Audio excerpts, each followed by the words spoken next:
बिस्मिल्लाहिर्रहमानिर्रहीम। ये स्टूडेंट्स अस्सलाम वालेकुम। नवीद साबरी हियर।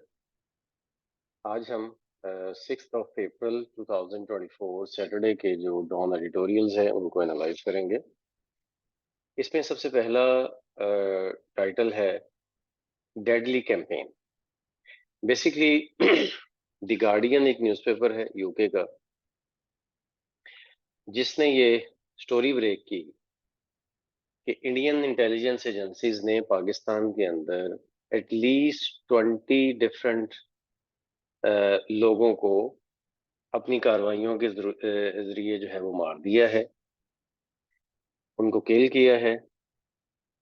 तब से फिर ये पाकिस्तान की जो इंटेलिजेंस एजेंसीज हैं उनके पास भी ये रिपोर्ट्स थी, लेकिन हाईलाइट हुआ जब गार्डियन ने ये स्टोरी ब्रेक की। और ये जो मिस्टीरियस किलिंग्स हैं पाकिस्तान में, ये पिछले कुछ सालों में हुई हैं, 2020 से लेकर अब तक। और इसमें एटलीस्ट 20 इंडिविजुअल्स जो हैं वो मारे जा चुके हैं। और हमारा जो न्यूज़पेपर का एडिटर है वो इस हवाले से बहुत ज़्यादा कंसर्न्ड है। और ये बात वो एक पाकिस्तानी होने के नाते और एक जर्नलिस्ट होने के नाते वो ये कर रहा है कि ऐसे ज़्यादातर ग्रुप्स को टारगेट किया गया है इसमें, जो कि कश्मीर सेंटर्ड आर्म्ड ग्रुप्स थे या कश्मीर से रिलेटेड कोई लोग थे, उनको टारगेट किया गया है। और ये कहा गया है कि इस तरह से पाकिस्तान की सरजमीन पे आके किसी को मारना ये बिल्कुल इलीगल है, अनएथिकल है। और इसको अच्छे तरीके से इन्वेस्टिगेट होना चाहिए कि बेसिकली ये मैटर क्या है। और इसके साथ आगे न्यूज़पेपर कहता है कि इस तरह से दूसरे कंट्रीज में जाके लोगों को मारना ये इंडियन इंटेलिजेंस एजेंसीज के लिए कोई नई बात नहीं है। उन्होंने कनाडा में भी हरदीप सिंह निजार को मारा। फिर उसके बाद उन्होंने यूएसए में भी एक सिख एक्टिविस्ट को मारने की कोशिश की। ठीक है। और इसी तरह से उन्होंने बलूचिस्तान में भी पाकिस्तानी बलूचिस्तान में उन्होंने अपने टारगेट्स को कई बार हिट किया। तो ये इंडियन एजेंसीज के लिए कोई नई बात नहीं है। लेकिन इंडिया ने इस बात से डिनाई किया है कि वो किसी भी इस तरह के केसेस में इन्वॉल्व हैं। इंडिया ने डिनाई किया है। तो लेकिन क्या है कि एडिटर कहता है कि पाकिस्तान को इस इशू को कन्फ्रंट करना चाहिए, इंटरनली भी और एक्सटर्नल फ्रंट पर भी। इंटरनली उसे ये देखना चाहिए कि दूसरे कंट्री की इंटेलिजेंस एजेंसी आके पाकिस्तान में किस तरह से ये पॉसिबल हुआ कि वो इतने ज्यादा लोगों को उन्होंने मार दिया।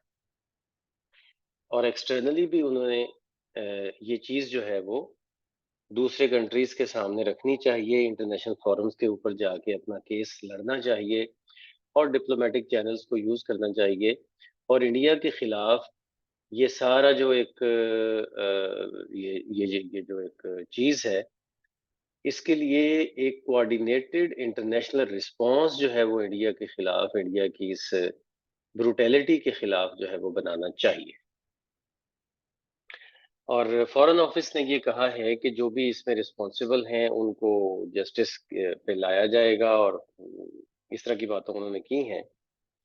लेकिन किसी भी तरीके से कोई भी ऐसी सिचुएशन नहीं हो सकती कि इंडिया को ये राइट दिया जाए या किसी भी और कंट्री को ये राइट दिया जाए कि वो पाकिस्तान की सरजमीन में आके लोगों को मारे।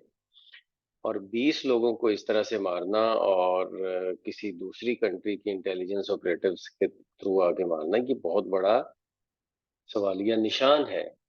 And it has send arm bells ringing कि ये क्या हो रहा है। ठीक है।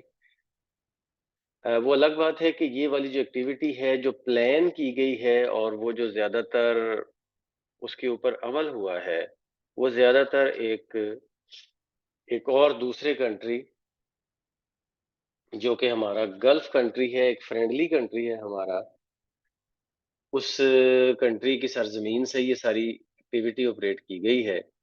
और वो आपको इसमें डॉन एडिटोरियल में नहीं बताया गया, लेकिन मैं आपको बता देता हूँ कि वो यूएई है, जहाँ से ये सारी एक्टिविटी ऑपरेट की गई है। तो हमारे जो फॉरेन फ्रेंड्स हैं या गल्फ कंट्रीज हैं, उनको साथ मिला के पाकिस्तान को इस इन एंटी पाकिस्तान एक्टिविटीज की इस सारी कैंपेन में इंडिया के खिलाफ एक रायनामा बनानी चाहिए, एक ओपिनियन मेकिंग करनी चाहिए इंटरनेशनल लेवल पे। क्योंकि इस तरह की जो असैसिनेशन कैंपेन्स हैं, वो बिल्कुल जो है ना वो पॉसिबल हैं, क्योंकि इंडिया जो है वो बलूचिस्तान में भी तो इसी तरह की डिस्टेबलाइजिंग एक्टिविटीज करता रहा है। और इस हवाले से पाकिस्तान को हाईएस्ट इंटरनेशनल फोरम्स के ऊपर जाके अपना मुकदमा पेश करना चाहिए और बात करनी चाहिए कि ये चीज़ जो है वो पाकिस्तान के लिए नाकाबिले कबूल है, और इसके बहुत ज़्यादा फिर आगे दूरअस नताइज होंगे, और दुनिया को भी इसमें अपना रोल प्ले करना चाहिए कि इंडिया को इस चीज़ से रोके। इसमें ये सेंड अलार्म बेल्स रिंगिंग, ये एक अच्छा लैंग्वेज का एक्सप्रेशन है जो कि आप यूज़ कर सकते हैं अपनी राइटिंग्स में भी। इसके बाद आगे चलते हैं तो सेकंड एडिटोरियल है सेकंड फेज। ये बेसिकली जो अफगान रेफ्यूजीज हैं, जो पिछले 40 सालों से पाकिस्तान में कुछ 40 लाख रेफ्यूजीज पाकिस्तान में रह रहे हैं, उनमें से बहुत सारे तो लीगल वे में और डॉक्यूमेंटेड फॉर्म में रह रहे हैं, लेकिन बहुत सारे ऐसे हैं जो अनडॉक्यूमेंटेड भी हैं। तो उनको वापस भेजने की जो सेकंड फेज है, उसके बारे में बात की गई है कि वो इस समर में, इन गर्मियों में, वो एक्सपेक्टेड है कि पाकिस्तान ये कैंपेन चलाएगा, और जितने भी अनडॉक्यूमेंटेड हैं उनको लाजमी भेजा जाएगा, और जो डॉक्यूमेंटेड हैं उनको भी इज्जत के साथ वापस भेजा जाएगा। क्योंकि पाकिस्तान ने अफगान सिटीजन कार्ड भी एक इशू किया था, जिससे पता चला कि वो अफगान सिटीजन है। अब जाहिर है ये 40 साल पुरानी बात है, तो बहुत सारे ऐसे ही फैमिलीज हैं जिनमें बच्चे पैदा हुए, बड़े हुए, जवान हुए, अपना कोई इधर कारोबार कर रहे हैं, कोई जॉब भी कर रहे हैं। तो ये सारे पाकिस्तान की सोसाइटी का अब अपने आप को ज्यादा हिस्सा समझते हैं। ठीक है। और जो अफगान सोसाइटी का अपने आप को हिस्सा नहीं समझते, लेकिन जाहिर है कि वो अफगान नेशनल्स हैं और अफगानिस्तान से बिलोंग करते हैं, उनकी नस्लें उधर हैं, तो उनको वापस तो जाना ही होगा। लेकिन यहाँ न्यूज़पेपर ये कहता है कि उनको पूरी इज्जत से वापस भेजना चाहिए। ठीक है। और अगर पाकिस्तान उनको वापस भेजना चाह रहा है तो इसमें भी कुछ गलत नहीं है। ठीक है। ये भी एक मेरिट के ऊपर बात है। लेकिन दूसरी तरफ से जो अफगान रूलर्स हैं, जो कि तालिबान हैं, वो अगर अपने कंसर्न्स शो कर रहे हैं इसके ऊपर, तो वो भी अपने तौर पर वो जस्टिफाइड है। यानी कि यकदम इतने सारे लोग उधर भेज दिए जाएं, जो कि यहाँ पे तो किसी ना किसी वे में सेटल्ड हैं, और वहां जाके उन्होंने कैसे सेटल होना है, क्या होना है, उसका कुछ पता नहीं है। तो इसलिए हमारा न्यूज़पेपर कहता है कि ये ये जो एक्टिविटी है ये थ्रू डायलॉग होनी चाहिए। यानी कि अफगान गवर्नमेंट के साथ एक डायलॉग होना चाहिए कि किस तरीके से कितने कितने लोग करके वापस भेजे जाने चाहिए। ठीक है। और दूसरी बात कि एडहेरेंस टू इंटरनेशनल नॉर्म्स, जो इंटरनेशनल लेवल पे रेफ्यूजीज के लिए जो नॉर्म्स हैं, जो उनके तरीकाकार है, उसकी बेस पे ही ये एक्टिविटी होनी चाहिए। अंधाधुंध किस्म की एक्टिविटी नहीं होनी चाहिए, क्योंकि इससे हम अफगान गवर्नमेंट जो है उसको भी नाराज करेंगे और अपना एक दुश्मन खामखा बढ़ा लेंगे। फिर वो फैमिलीज, वो लोग जो 40-40 साल से जिनकी मेजबानी हमने की है, उनको भी हम हमेशा के लिए एक बुरी फीलिंग दे के भेजेंगे। तो इसलिए जरूरी है कि उनको रिस्पेक्टफुल ट्रीटमेंट उनके साथ की जाए और रिस्पेक्टफुल वे में उनको वापस भेजा जाए। और उनको भी चाहिए, अफ़गान गवर्नमेंट को भी चाहिए कि वो जो रिटर्निंग लोग हैं, जो वापस आने वाले लोग हैं, उनको वो अपनी सोसाइटी का हिस्सा बनाने के लिए एक कंप्लीट कॉम्प्रिहेंसिव प्लान बनाएं और उनके जो राइट्स हैं, वो पूरी तरह से इंश्योर करें। और दोबारा से फिर ऐसी मिस्टेक्स तालिबान गवर्नमेंट ना करे कि फिर जो वहाँ पे उनके सिटीजन्स हैं, उनको फिर से किसी और नई मुसीबत में डाला जाए और वो पास्ट मिस्टेक्स करें तो वो फिर डिस्प्लेसमेंट हो और ये वो। तो इसलिए वो एक इंटरनेशनल लेवल पे एक इज्जत के साथ अपनी हुकूमत को चलाएं और जो वहाँ पे वापस जाने वाले रेफ्यूजीज हैं, उनकी अफगान सोसाइटी में री इंटीग्रेशन को इंश्योर किया जाए और उनके राइट्स प्रॉपर उनको दिए जाएं। और साथ ही न्यूज़पेपर कहता है कि इंटरनेशनल कम्युनिटी को भी हमें याद दिलाने की ज़रूरत है कि रेफ्यूजीज के लिए जिस जो उनकी जो कमिटमेंट्स थी, वो भी पूरी होनी चाहिए कि वो लोग कि जिन्होंने जो अफगान नेशनल्स हैं और उन्होंने वेस्टर्न कंट्रीज के इंटरेस्ट को सर्व किया, तो उन्होंने वादा किया था कि वो उन्हें अपने कंट्रीज में ले जाएंगे और उन्हें वहां पे वेलकम करेंगे।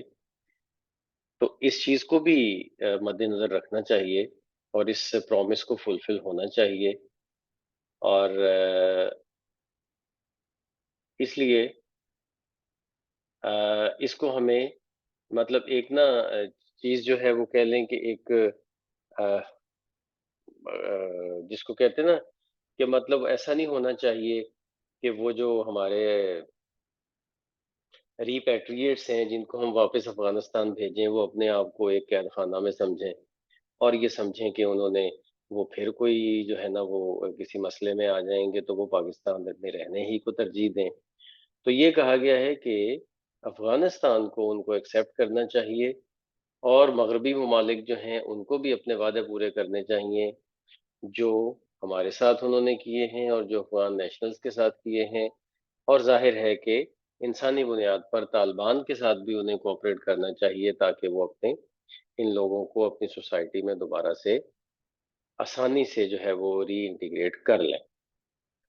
और जाहिर है कि ये हमारी तरफ से जो इतनी दहाइयों के ऊपर मुहित जो सखावत है, जनरोसिटी है कि हमने उनको अपनी सोसाइटी में जगह दी, उसको भी उसकी भी तारीफ होनी चाहिए। लेकिन ये जो वापस जाने वाले हैं, इनके लिए स्पेशली इनकी इनके हवाले से प्लानिंग होनी चाहिए, इंटरनेशनल कोऑपरेशन होना चाहिए और एक कोऑर्डिनेटेड एफर्ट होनी चाहिए। कोऑर्डिनेटेड एफर्ट किसकी? पाकिस्तानी गवर्नमेंट और अफगान गवर्नमेंट और इंटरनेशनल एजेंसीज, इन सब की एक कोऑर्डिनेटेड एफर्ट होनी चाहिए। तब जाके ये एक पीसफुल और स्टेबल फ्यूचर की तरफ ये लोग जाएंगे। अदरवाइज ये फिर वहां पे जाके कोई ना कोई इश्यूज क्रिएट करेंगे। सबसे पहला इशू तो इकोनॉमी के ऊपर बर्डन का ही होगा ना। और इस तरह के बहुत सारे इश्यूज भी इससे आगे चल के हो सकते हैं। तो इसमें अब पेट शॉर्ट है। पेट शॉर्ट का मतलब होता है मुख्तसर वक्फा। और स्टक इन लिम्बू का मतलब ये होता है कि कशमकश में होना, गुमगू की कैफियत में होना। तो ये भी लैंग्वेज बूस्टर्स हैं जो आप यूज कर सकते हैं। तो आगे चलते हैं। तो थर्ड एडिटोरियल है GE outbreak. GE actually stands for gastro एंटेरिटिस। Gastro एंटेरिटिस ये एक बीमारी है मैदे की जो कि कराची में फूट पड़ी है। तो उसके लिए कहा यह जा रहा है कि पाकिस्तान का जो सबसे ज्यादा आबादी वाला शहर है कराची, उसमें लोग ये समझ रहे हैं कि बस वो अपने तौर पर खुद ही हैं, उन्होंने खुद ही अपने आप को स्टेबल करना है। क्यों? क्योंकि कोई ना कोई मसला, कोई ना कोई परेशानी उन्हें घेरे ही रखती है। और अब कराची वालों को ये जो गैस्ट्रो एंटेरिटिस है, ये बीमारी इसने घेर लिया है। और डेली बेसिस पे रुथफॉस सिविल हॉस्पिटल जो है वो डेली बेसिस पे 1500 न्यू केसेस इस बीमारी के आ रहे हैं। और ये एक बहुत बड़ी अलार्मिंग चीज है कि इतने केसेस जो है वो डेली बेसिस पे अगर आ रहे हैं, तो इसका कोई ना कोई फौरी सॉल्यूशन निकलना चाहिए। ठीक है, और इसमें मतलब ये है कि जो लोग आ रहे हैं मेडिकल इमरजेंसीज में, उसमें 70 to 80% सिर्फ इसी बीमारी के आ रहे हैं, तो इट मीन्स कि देयर इज सम प्रॉब्लम। और वो प्रॉब्लम क्या है? प्रॉब्लम है कंटामिनेटेड वाटर। कंटेमिनेटेड वाटर यानी कि जो आलूदा पानी है, वो इसकी मेन रीजन है। आलूदा पानी, कंटेमिनेटेड वाटर, ये कराची में है, और कराची के बहुत सारे ऐसे इलाके हैं कि जिनमें लोग टैप वाटर जो उनको अवेलेबल होता है उसी को वो पीने के वो आदी हैं, और उन्हीं वही वही वो यूज करते हैं। तो अब मामला ये है कि उस कंटेमिनेटेड वाटर को बॉयल करके यूज करने का बहुत सारी प्रैक्टिस जो है वो लोग करते हैं, लेकिन क्या किया जाए कि बॉयल करने के लिए गैस भी नहीं आती।